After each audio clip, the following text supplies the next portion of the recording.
हे समर्थ police station या ठिकाणी आधीपासून एक गुन्ह्याचा तपास चालू होता। यामध्ये शंतनू कुकडे नावाचा मुख्य आरोपी होता। सदरचे गुन्ह्याचा तपास करीत असताना तो जो रेड हाऊस फाउंडेशन नावाची एक संस्था चालवत होता आणि त्याचे स्वतःचे जे अकाउंट होता, त्याची फाउंडेशनचा जे अकाउंट होता, त्यामधून त्याचे केसमध्ये इतर आरोपी, इतर काही साथीदार आणि काही नागरिक जे आहे त्याच्या अकाउंट्समध्ये मोठ्या प्रमाणे आर्थिक व्यवहाराची देवाणघेवाण झाली होती।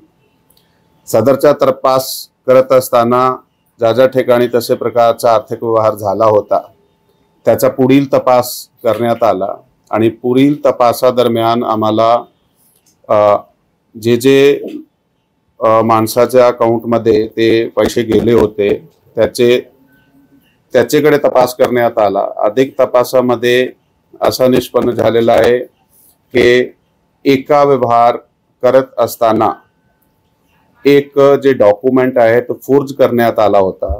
ते फोर्ज डॉक्युमेंट ज्यावेळी आम्हाला तपासादरम्यान मिळाला त्याची सखोल चौकशी करण्यात आली आणि सदरचा जे डॉक्युमेंट आहे त्या डॉक्युमेंट वर एक स्टॅम्प पेपरवर त्याचे जे ओरिजिनल नंबर आहे किंवा त्यातली जे सही आहे, त्यातले शिक्के आहे ते बॅकडेटेड आहे आणि ते स्टॅम्प नंतर घेतला गेला आहे कोषागारामधून।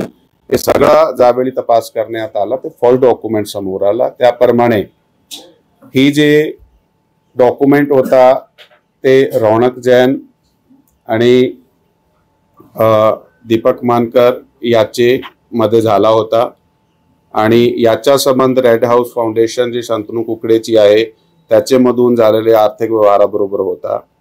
म्हणून सदरचा गुन्हा हा तिघा व इतर काही इसमाविरुद्ध दाखल करण्यात आलेला आहे। समर्थ पोलीस स्टेशनला 337(2), 340(2) आणि 338 आणि 3(5) भारतीय न्याय संहिता खाली गुन्हा दाखल करण्यात आलेला आहे।